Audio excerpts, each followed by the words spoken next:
Waalaikumsalam. Apa kabar Bapak Ibu guru yang ada di seluruh Indonesia? Hari ini kami sudah berada di sekolah, yaitu SMP Negeri 3 Kota Langsang. Kesempatan kali ini saya sudah berada di sebuah ruangan, yaitu ruangan Bapak Kepala Sekolah, dan tengah-tengah kita sini sudah ada Bapak Sofian MPD yang merupakan Kepala Sekolah SMP Negeri 3 dan guru dari bimbingan konseling, yaitu Ibu Dewi Novita.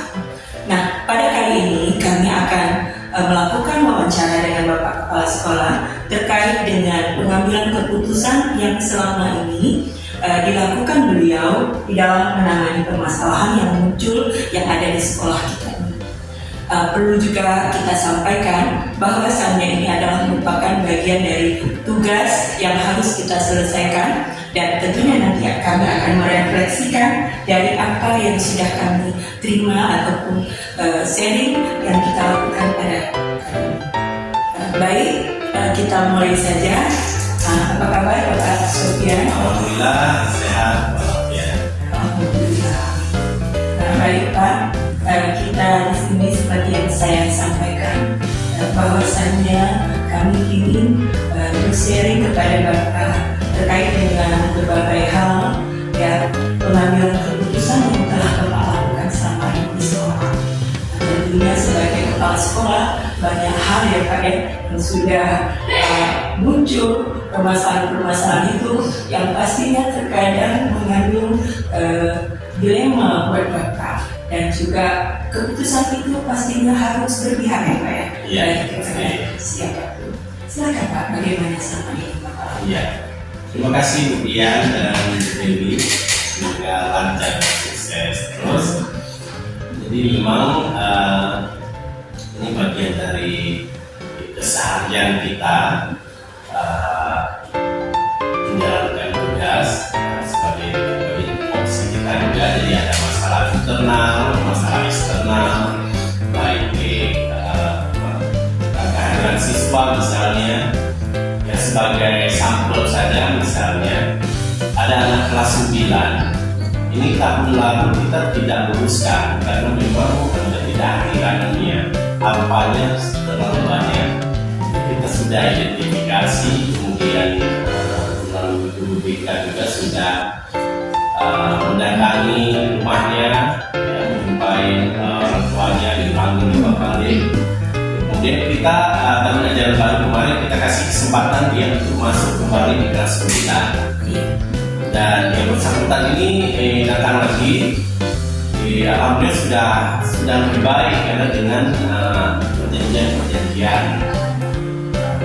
Begitupun di semester genap ini sudah mau akhir ya semester genap ini. Dia berulah lagi, ya. Saya tidak hadir. Dia hadir dari rumah, tapi dia sudah sampai sekolah yang mengumpul kawannya dengan anak SMK ya. Jadi kita pelajari anak ini memang sepertinya butuh perhatian yang lebih ya, khusus, harus punya perhatian lebih lah ya, dan kita dan sebagainya. Karena kita berpikir kalau kita keluarkan, dia sudah setahun tidak lulus, kemudian masa depannya seperti apa? Kita berpikir bahwa semua anak punya potensi dan punya hak untuk meraih masa depan. Jadi karena itu kita berpihak kepada anak untuk masa depan yang lebih baik. Itu fungsi kita. Kemudian kita bimbing dia, kita beri kesempatan.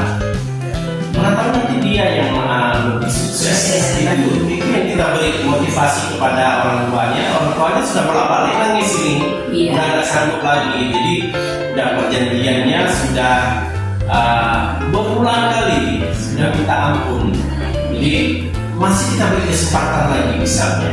Tujuannya itu apa? Tapi ini dengan sangat ketat. Ya. Misalnya kita sepakati di orang tuanya setiap pagi harus mengantar dia secara langsung. Kemudian orang tuanya harus menjemput dia pulang dan sampai ke rumah. Orang tuanya begitu sudah sampai anaknya namanya WA wali kelasnya, kami sudah sampai rumah. Jadi kita pastikan secara teknis memang itu indikatornya bahwa dia datang ke sekolah, kemudian sampai pulang ke rumah ke sekolah. Tekniknya seperti itu, kita buat kesepakatan dengan orang tua. Itu beberapa langkah demi menjaga masa depan anak. Ini salah satu kita berpihak kepada anak. Kalau kita beri punishment secara terus menerus, seharusnya kita keluarkan karena sudah di luar batas toleransi. Misalnya, tata tertib SOP kita itu sudah tidak memungkinkan lagi. Misalnya ada perilaku salah satu yang melanggar dan itu gara-gara dia bisa melibatkan 10 anak yang lain. Nah itu kan fatal misalnya. Jadi dia jadi trigger rusak bagi yang lain. Tapi kita anggap ini masih memungkinkan. Apalagi ini tinggal 2 bulan lagi. Kita berpikir bermusyawarah dengan konseling, dengan kualitas bahwa alternatif ini untuk kita pertahankan. Ya, ini berpihak kepada anak ini dengan syarat-syarat seperti tadi. Ya, jadi itu kira-kira yang salah satu contoh ya masalah dan langkah solusi yang pernah kita lakukan yang berpihak kepada kesehatan. Sedikit Pak, tadi kan Bapak ada menyinggung bahwa kita harus berpihak kepada anak. Nah, tapi saya ingin bertanya juga kepada Bapak, bagaimanakah dengan sikap yang ditampilkan oleh Yogi tadi, yang memang kadang dia berefek mempengaruhi teman lain? Apakah kita juga mengutamakan satu pihak Yogi, tetapi apakah kita mengabaikan yang lain, siswa yang lain? Coba gimana? Ya, kita kan sudah punya strategi dan filter ya. Jadi misalnya ini punishment terakhir dia kita skor 3 hari. Ini sebagai warning bagi yang lain. Nah, kalau kalian seperti dia akan di skor. Mungkin kalau anak yang lain kita kalau lebih parah bisa jadi kita kasih kesempatan setahun lagi untuk belajar ke kelas 3. Tapi karena Yogi ini sudah pernah tinggal setahun, ya, jadi ini juga biar jadi pembelajaran bagi yang lain. Bahwa ternyata kita toleransi, tapi kita tidak memberi punishment yang wajar. Ya, kita support ya.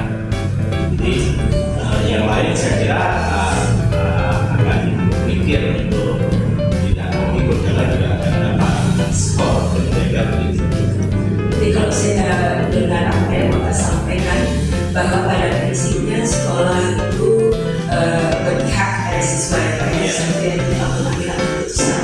Kemudian juga berpikir bahwa ada nilai-nilai kebajikan ya Pak ya, yang harus kita pertahankan, baik itu untuk sekolah, siswa, dan seluruh masyarakat yang ada di sekolah kita atau di luar yang lain. Kemudian kalau saya perhatikan juga, Bapak juga berpikir jangka pendek dan juga jangka panjang. Karena Bapak sampaikan tadi bahwa kita tidak bisa mengklaim bahwa dia itu akan seterusnya begitu. Tapi Bapak saya berpikir bahwa suatu saat bisa saja nanti dia yang menjadi sukses. Terima kasih Pak, apa yang sudah Bapak sampaikan.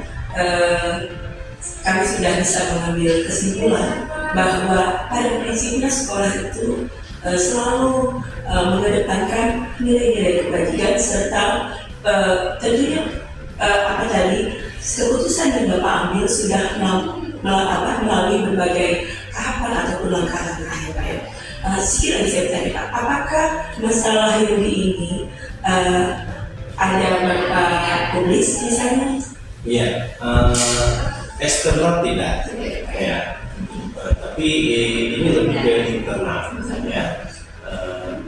Karena itu kita menjaga juga, ya, nama privasi itu, karena dia anak-anak ini dia butuh pendekatan, ya. Dia tidak kalau disebut namanya itu bisa sangat sensitif. Dia bisa jadi pemalu atau marah sama temannya. Jadi yang begitu kita rapikan juga, dia nama dia tidak kita publish. Tapi kemudian secara internal, secara tertutup, misalnya di konseling dengan BK atau di rapat guru kita sampaikan, tapi tidak untuk kita publish keluar dari sekolah, karena ini ya menjadi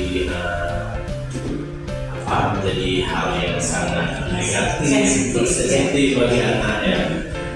Tapi berbeda dengan yang lain, misalnya kalau prestasi anak, ya itu kita publish dan kita publikasi, karena itu jadi pembelajaran yang lebih motivasi yang dibuat yang lain. Jadi bukan untuk euforia, untuk membuka ruang motivasi bagi yang lain. Saya ingin juga loh dipublish oleh oleh kepala sekolah gitu kan, oleh sekolah gitu. Tapi kalau misalnya kejadian seperti tadi itu cukup saja. Saya kira dengan kebaikan-kebaikan yang kita lakukan itu tujuannya untuk menjaga anak masyarakat tadi. Saya kira begitu. Terima kasih. Terima kasih apa yang sudah Bapak sampaikan. Setelah selama Bapak yang sibuk pastinya ya Pak ya. Dan kami jadi kredit atas nama saya pribadi yang Korti dan Ibu kita mengucapkan terima kasih atas waktu yang sudah Bapak berikan kepada kami. Baik, tadi kita sudah melakukan wawancara Bapak Kepala Sekolah yaitu Bapak Sofian MPD, dan mudah-mudahan apa yang sudah kita lakukan ini merupakan pembelajaran buat kita dan seluruh masyarakat kita, terutama adalah guru dan sekolah. Sampai ketemu lagi dengan kami. Assalamualaikum warahmatullahi wabarakatuh.